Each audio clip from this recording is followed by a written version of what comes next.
Tawagin niyo na lang ako sa pangalang Aldo at ang jowa ko naman ay si May. Galing kami nun sa birthday ng tropa ko sa parting Cebu.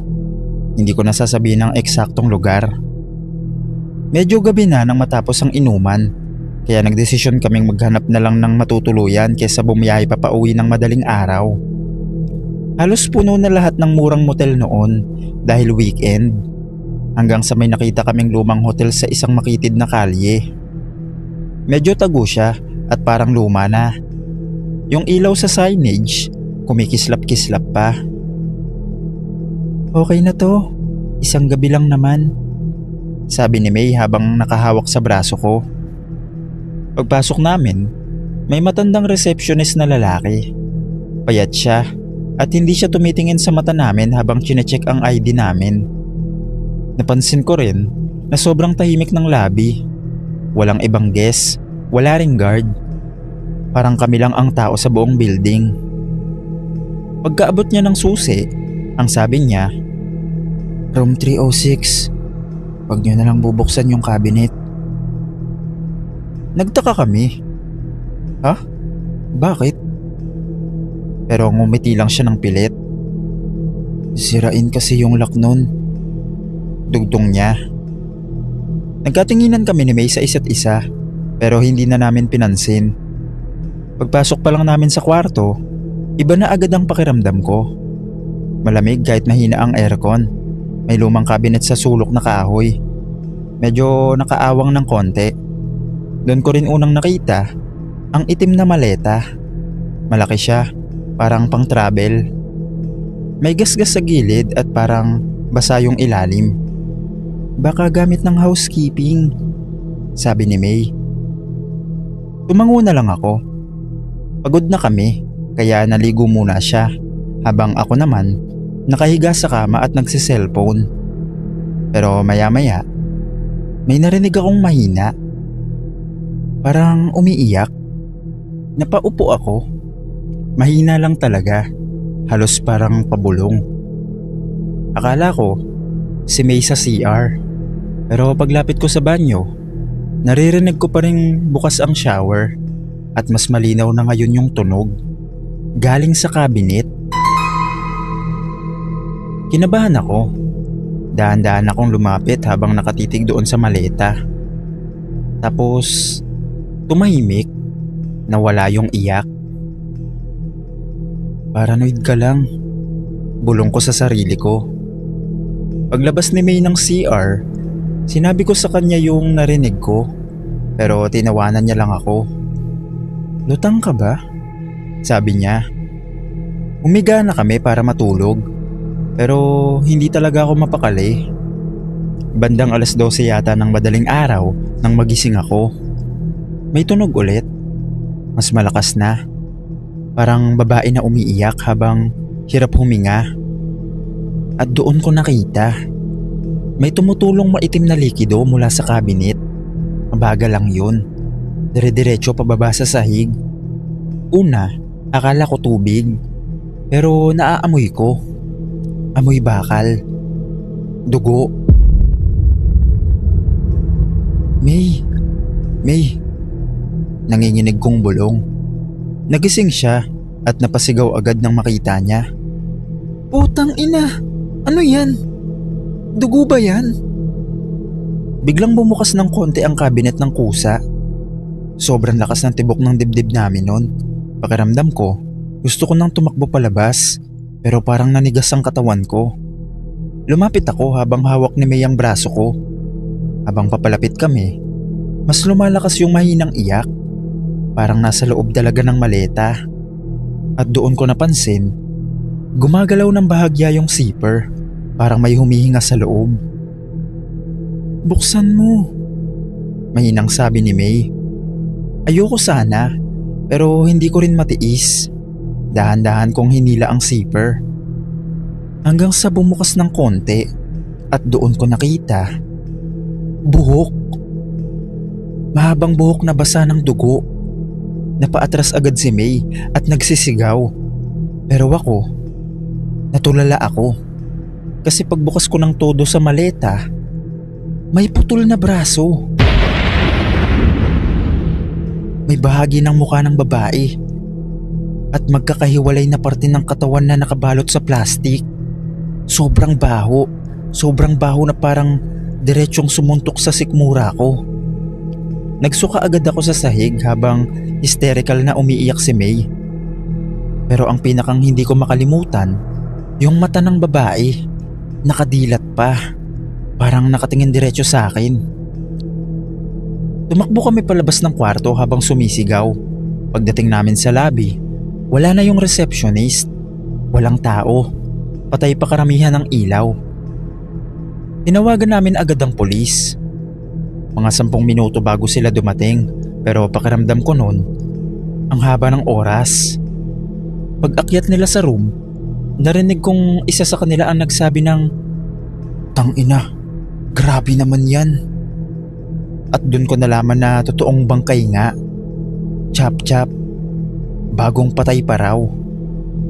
Pagdating ng umaga, kinuha ang statement namin at habang chinecheck nila ang CCTV, doon lumabas ang mas nakakakilabot. Bandang 11:00 ng gabi, bago raw kami dumating, may lalaking nagtutulak ng parehong itim na maleta papasok ng room 306. Suot niya ang uniform ng hotel at ayon sa isang empleyado, manager daw yun ng hotel. Pero ang mas malala, matagal na raw nawawala ang isang babaeng empleyado nila. At siya pala ang nasa loob ng maleta. Nahuli rin yung manager matapos tangkaing tumakas palabas ng Cebu. Pero hanggang ngayon, hindi mawala sa isip ko yung isang detalye na sinabi ng pulis. "Sir, imposible raw na may tunog kayong marinig." "Bakit po?" tanong ko. "Tinatayang higit 16 na oras nang patay yung babae bago nyo pa siya nakita." Hindi na ako nakasagot nun kasi alam kong pareho naming narinig ni May yung pag-iyak at mas lalong hindi ko makalimutan bago kami tuluyang lumabas ng room 306 nung gabing yun. Sigurado akong nakita kong dahan-dahang gumalaw yung ulo ng babae sa loob ng maleta.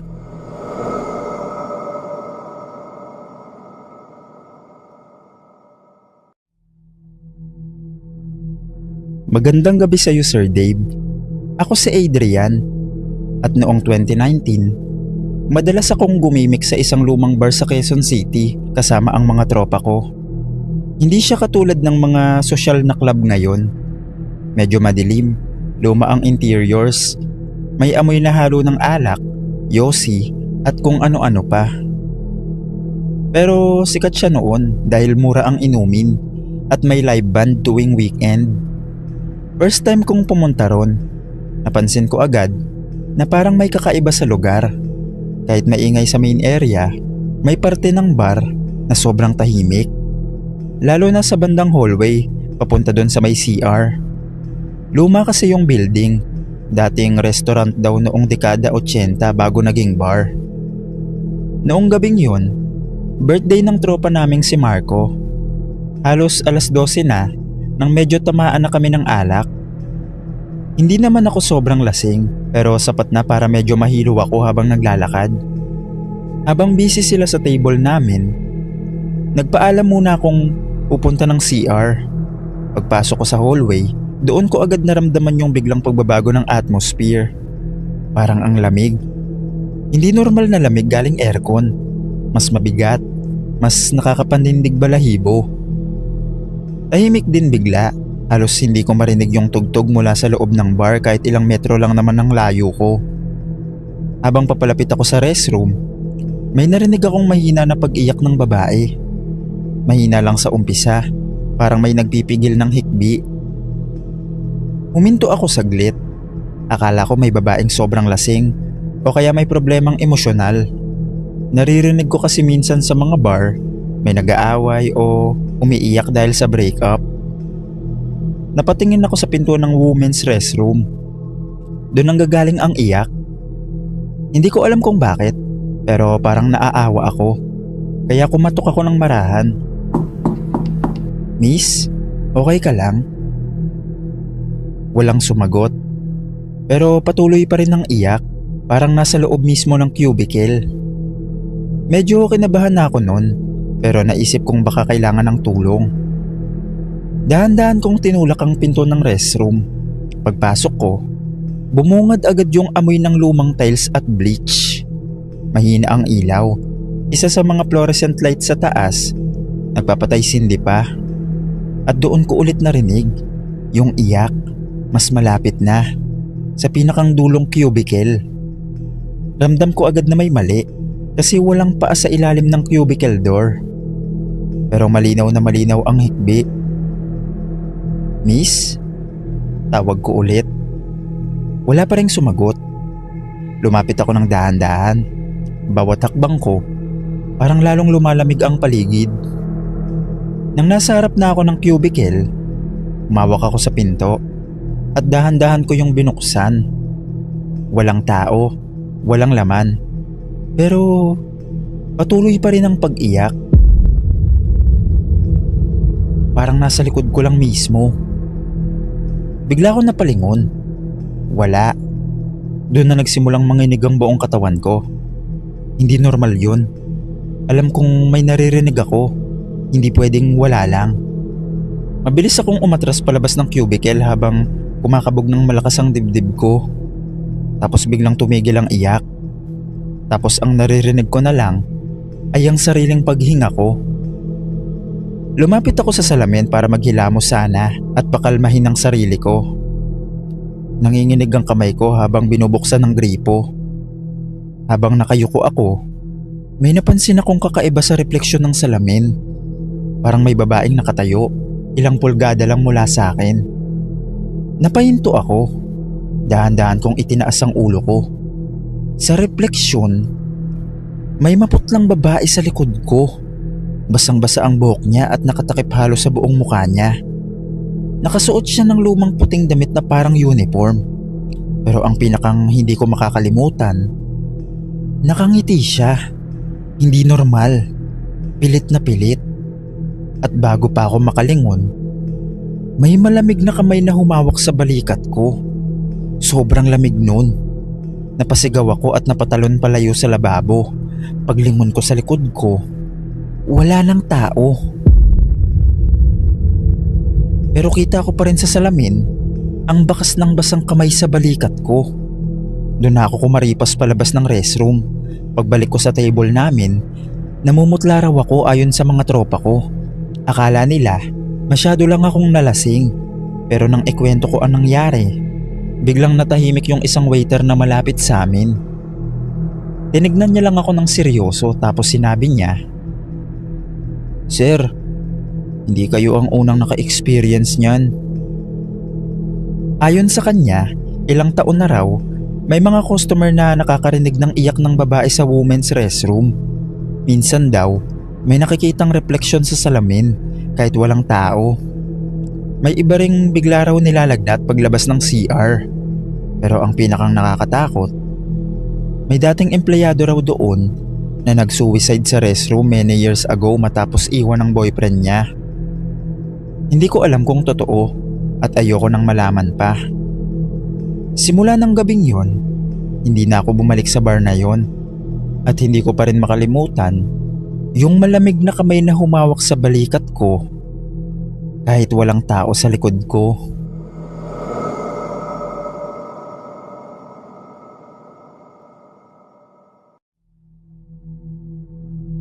Ako si Nico at gusto ko lang ikwento yung karanasan kong para sa akin ay nakakatakot na. 19 years old ako noon at first year college sa Manila.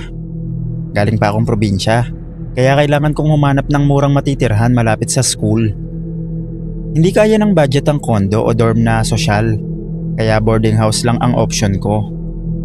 Nahanap ko ang lumang apartment na yon sa isang makitid na iskinita. 3 palapag siya. Luma na ang pintura. Tahimik din ng lugar kahit malapit sa kalsada. Pagdating ko, sinalubong ako ng landlady na si Aling Mercy. Matandang babae siya na mahina magsalita. "Isang bakante na lang ang meron dito. Mura lang kasi maliit," sabi niya habang inaabot ang susi. Hindi naman ako maarte. Ang importante, may matulugan ako. Inakyat niya ako sa second floor. Habang naglalakad kami sa hallway, napansin kong karamihan ng pinto, sarado at tahimik. Wala akong naririnig kahit TV o usapan man lang. Pagbukas ng kwarto, agad kong napansin ang liit nito. May electric fan, maliit na cabinet, study table at single bed. May isang bagay na agad na kumuha ng atensyon ko. May lumang itim na maleta sa ilalim ng kama. Luma na ito, parang dekada na ang tanda. Gasgas ang gilid at may kalawang sa zipper. Kanino po yan? Tanong ko. Gamit ng dating umuupa. Ay bakit di pa po kinukuha? Bigla na lang kasi nawala yun. Nawala? Oo, isang gabi umalis. Hindi na bumalik. Pagkatapos niyang sabihin yun, mabilis niyang binago ang usapan. Okay na yan. Wag mo na lang galawin. Hindi ko na lang yun pinansin. Kinagabihan, nagayos ako ng gamit habang nakabukas ang electric fan. Mga bandang 11:00, humiga na ako. Tahimik ang buong boarding house. Nakatulog naman ako agad. Pero nagising ako bandang madaling araw. May naririnig akong tunog. Parang zipper. Dahan-dahang binubuksan. Napadilat ako. Tapos tumahimik ulit. Tumingin ako sa paligid. Madilim ang kwarto maliban sa ilaw galing sa bintana. Pagkatapos, mas mahaba na ngayon. Kinabahan ako. Nanggagaling yun sa ilalim ng kama. Pinilit kong magpakatapang. Baka daga lang, sabi ko pa sa sarili ko. Dahan-dahan akong bumangon at sumilip sa gilid ng kama. Nakita ko agad ang maleta. At ang zipper nito, bahagya itong nakabukas. Sigurado akong nakasara yun kanina. Bigla akong kinabahan pero pinilit kong isara ulit gamit ang paa ko. Pagkasara ko, bumalik ako sa higaan. Hindi na ako makatulog. Pakiramdam ko, may nakatingin sa akin mula sa ilalim. Makalipas ang ilang minuto, parang may taong maingat na nagbubukas mula sa loob. Hindi na ako gumalaw. Pinagpapawisan na ako kahit malamig. Unti-unti akong yumuko para silipin ulit. At doon, nakabukas na ng kalahati ang zipper. May itim na buhok na nakausli sa maliit na siwang. Parang totoong buhok ng tao. Tapos biglang may amoy. Amoy na bubulok. Napaatras agad ako sa kama. Halos hindi ako makahinga sa takot.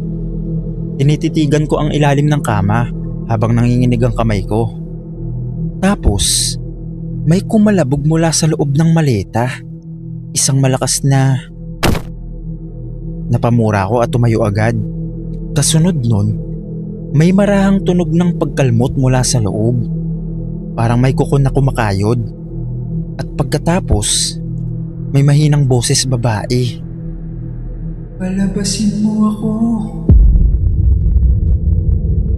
Hindi ko na kinaya. Dinampot ko yung cellphone at susi ko habang hindi inaalis ang tingin sa ilalim ng kama. Habang papunta ako sa pinto, biglang bumukas mag-isa ang zipper ng mas mabilis. At may maputlang kamay na unti-unting lumabas mula sa ilalim. Payat, mahaba ang kuko. Parang naaagnas. Napasigaw ako at agad binuksan ang pinto. Paglabas ko ng hallway, saka ko narinig ang malakas na kalabog mula sa loob ng kwarto na parang may bumabangon sa ilalim ng kama. Tumakbo ko pababa ng walang tsinelas. Naabutan ko si Aling Mercy sa baba. May tao sa maleta. Sabi ko sa'yo, huwag mong papansinin yun. Ano ba yun? Hindi niya alam kung bakit pero ilang beses niya na raw tinapon yun. Pero kahit anong tapon niya, bumabalik sa ilalim ng kama. Sinubukan na rin nilang sunugin yun. Pero kahit nasunog na, andun pa rin. Hindi na ako nag-isip. Umalis ako dun sa lugar na yon. Hindi na ako tumuloy sa pag-upa dun. Sa ngayon, wala na akong balita sa paupahan na yon. At ayoko na ring malaman kung nandun pa ba yung maleta.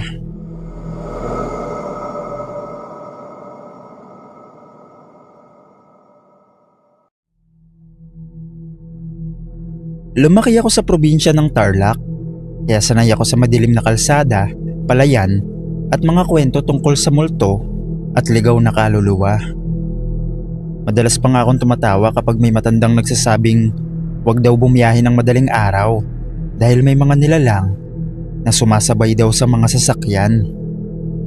Pero pagkatapos ng nangyari noong 2022, hindi na ako muling bumiyahe mag-isa ng madaling araw. Ako nga pala si Jomar. Kaarawan ng barkada naming si Edwin noon sa kabilang baryo. Nauwi ang simpleng handaan sa inuman at videoke hanggang sa 2:00 ng madaling araw. Ako ang may dala ng tricycle, kaya ako rin ang naging tagahatid ng mga tropa ko. Kasama ko noon si Noel at Patrick sa sidecar habang ako ang nagmamaneho. Tahimik na ang buong baryo habang pauwi kami.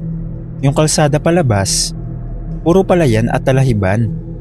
Konti lang ang poste ng ilaw at may mga parte talagang sobrang dilim. Habang bumabiyahe kami, nagtatawanan pa kami tungkol sa mga kalokohan sa inuman. Hanggang sa biglang tumahimik si Patrick. "Pre, may babae," sabi niya habang nakatingin sa harap. Pagtingin ko, may babae, nakatayo sa gilid ng kalsada. Pula ang damit niya, mahaba ang buhok, at nakayuko lang habang nakatayo sa ilalim ng mahinang ilaw ng poste. Nagbagal agad ako ng andar ng tricycle. "Baka naghahanap ng masasakyan," sabi ni Noel. Wala kaming makitang bahay sa paligid, puro palayan lang at madilim na bukirin. Paglapit namin, dahan-dahang tumingin yung babae sa amin. Kakaiba yung tingin niya at parang basa ng putik ang laylayan ng damit niya. "Pwedeng makisabay?" mahina niyang tanong. Hindi ko alam kung bakit, pero kinilabutan agad ako. Pero dahil naawa kami, pinasakay ko siya sa sidecar, katabi ni Noel at Patrick. Tahimik lang siya buong biyahe. Hindi siya halos gumagalaw, hindi rin nagsasalita, at habang tumatagal, parang lalong lumalamig sa loob ng tricycle, sabi ni Patrick noon. Maya-maya, napansin kong hindi na nagsasalita sina Noel at Patrick. Tumingin ako sa maliit na salamin sa harap. Parehong namumutla na yung dalawa. "Anong problema?" tanong ko. Nanginginig na sinabi ni Noel, "Pre, yung paa niya." Napatingin agad ako pababa gamit ang side mirror at doon ako nanlamig. Putik na putik ang mga paa ng babae. Putik na putik ang paa ng babae. Pero ang mas nakakatakot, baliktad ang tuhod niya. Parang paatras na nakabaluktot ang mga paa niya habang normal siyang nakaupo sa sidecar. Biglang bumigat ang pakiramdam ko, para akong nawala ng hangin. "Bilisan mo na," sabi ni Patrick.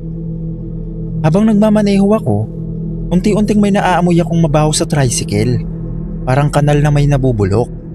Tapos napansin kong dahan-dahang tumataas ang ulo ng babae. Sa salamin ko nakita ang mukha niya. Nakangiti siya, yung ngiting hindi kayang gawin ng normal na tao, at nakatitig siya diretso sa akin sa salamin. "Ang tagal ko nang walang kasabay pa uwi." Biglang namatay ang ilaw ng tricycle. Kasunod nun, namatay rin ang makina. Huminto kami sa gitna ng madilim na kalsada. Napamura sina Noel at Patrick habang nagkakagulo sa sidecar. Pinilit kong in-start ang makina habang nanginginig ang kamay ko. Tapos may narinig kaming kakaibang tunog. Parang may mahabang kuko na kumakamot sa bubong ng sidecar. Dahan-dahan akong napatingin sa salamin. Wala na yung babae sa upuan. Pero nandun na siya sa ibabaw ng tricycle. Nakadapa, nakabaluktot ang katawan at nakangiti habang nakatitig pababa sa amin. Napahiyaw si Patrick. Biglang umandar ulit ang makina ng kusa. Hindi na ako nag-isip. Hinataw ko agad ang silinyador. Halos tumagilid na ang tricycle sa sobrang bilis habang sumisigaw kami sa takot. Sa side mirror, nakita kong nakatayo na lang ulit yung babae sa gitna ng kalsada habang palayo kami. Hindi siya gumagalaw, nakatitig lang. Pagdating namin sa baryo, Diretso kaming huminto sa may tindahan na maliwanag. Pare-pareho kaming nanginginig at walang gustong magsalita. Kinabukasan, kwento namin yun sa matatanda. At ang sabi lang nila, may nagpapakita talagang babae dyan sa daan na yan. Namatay yun matapos maaksidente sa tricycle. Ilang taon na ang nakalipas. Simula nun, hindi na ako bumabiyahe ng madaling araw sa kalsadang yon. At kahit kailan, hindi na ako nagsasakay ng estranghero sa gitna ng madilim na daan.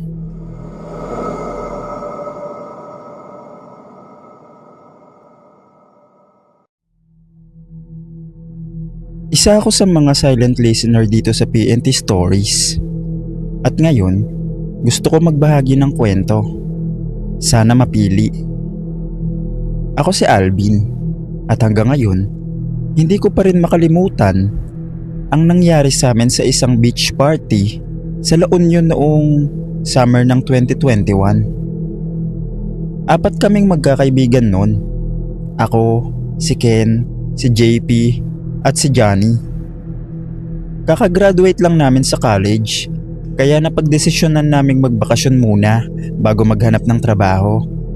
Gusto lang namin mag-enjoy, uminom at magpakalasing kahit isang gabi. Nagrent kami ng maliit na room malapit sa beach. Maingay ang paligid nun.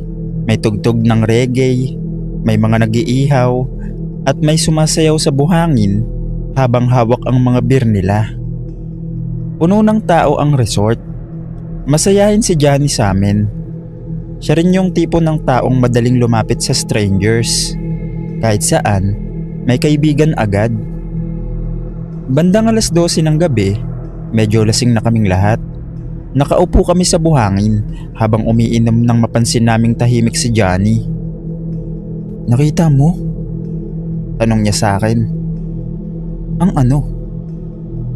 Yumuko siya ng bahagya, sabay turo sa may dulo ng beach, doon sa parte na halos walang ilaw. May babaeng nakatayo roon. Nakaitim siyang dress, mahaba ang buhok, at kahit madilim, parang kitang-kita siya dahil sa kulay ng balat niya. Hindi siya gumagalaw. Nakatingin lang siya diretso sa amin. "Oy, baka type ka," biro ni JP. Ngumiti si Johnny, pero may kakaiba talaga. Habang lahat ng tao sa beach ay gumagalaw at sumasayaw, yung babae hindi man lang kumikilos. Parang literal na nakapirmi lang. "Teka, lalapitan ko," sabi ni Johnny habang tumatayo. Hinawakan ko pa siya sa braso. "Hayaan mo na, ang creepy," sabi ko. Tumawa lang siya. "Maarte ka talaga." Naglakad siya papunta sa babae. Pinanood lang namin siya habang papalayo ng papalayo. Sa una, kitang-kita namin silang dalawa. Pero habang lumalapit siya roon sa madilim na bahagi ng resort, parang paunti-unti silang nilalamon ng dilim. Maya-maya, hindi na namin sila makita. Akala namin babalik din agad si Johnny. Pero lumipas ang 10 minuto, hanggang sa 30 minuto, hanggang sa umabot pa ng 1 oras. Hindi na siya bumalik. Doon na kami kinabahan. Tinawagan namin yung phone niya pero unattended. Nilibot namin ang buong resort, pati shoreline at mga kubo. Pinuntahan namin. Tinanong din namin ang mga tao kung may nakita silang lalaking nakaitim na sando kasama ng isang babae. Karamihan, iisa ang sagot. "Anong babae?" May isang matandang bantay pa nga ang nagsabi sa amin na, "Huwag kayong pumunta sa dulo ng beach pag madaling araw." Nagtaka kami. "Bakit po?" Tumahimik siya sandali. Nakatingin lang siya sa madilim na bahagi ng dagat. Maya-maya, bigla siya nagsalita. "Matagal na kasing may nagpapakita dyan." Kinabahan talaga ako nun. Bandang 3:00 ng madaling araw, nang kami na mismo ang pumunta dun sa lugar kung saan namin huling nakita si Johnny. Halos wala ng ilaw dun. Tunog lang ng alon ang maririnig mo. Napansin kong sobrang lamig ng hangin kahit tag-init naman. "Johnny!" sigaw namin. Walang sumasagot. Pagkatapos may narinig kaming mahina, parang bumubulong. Hindi namin maintindihan sa una hanggang sa marinig ko ng malinaw. Tulong! Sinundan namin yung boses hanggang sa makarating kami sa may abandonadong cottage malapit sa mga bato. Doon namin nakita si Johnny. Nakatayo lang siya sa gilid ng cottage, nakaharap sa dagat. Hindi siya gumagalaw. Pre! Sigaw ko sabay lapit. Pagkahawak ko sa balikat niya, halos mapasigaw ako. Sobrang lamig ng katawan niya, parang nagyayelo. Dahan-dahan siyang lumingon sa amin. Namumula ang mga mata niya. Namumutla ang mukha niya na parang ilang araw walang tulog. At may bakas ng putik at basang buhangin sa paa niya. Bro, tara na, umuwi na tayo, sabi ko habang nanginginig. Pero nakatingin lang siya sa likod namin, parang may iba siyang tinitignan. Paglingon namin, wala naman tao. Pagbalik namin ng tingin kay Johnny, nanginginig ang labi niya.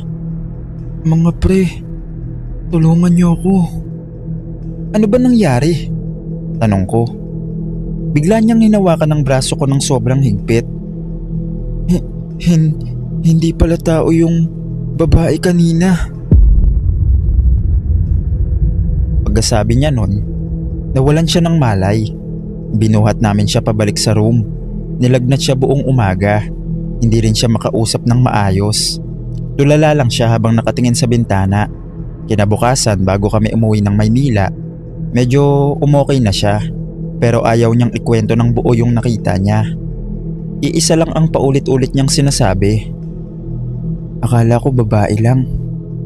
Pero habang naglalakad kami, napansin kong hindi siya naglalakad. Hindi namin gets. Ha? Anong ibig mong sabihin? Tanong ko. Lumulutang siya. Pagkatapos nun, hindi na siya nagsalita. Pagbalik namin sa Maynila, sobrang nagbago siya. Ang dating maingay at palabiro, naging tahimik na. Hindi na rin siya sumasama sa mga gala o inuman. Pag tinatanong namin tungkol sa nangyari, napapansin kong nanginginig agad siya. Makalipas ang ilang buwan, nalaman namin mula sa isang matandang taga ron na may lumang kwento raw sa parteng yun ng beach. May babaeng nalunod daw doon noon pa man at madalas daw itong nagpapakita sa mga lalaking lasing tuwing madaling araw.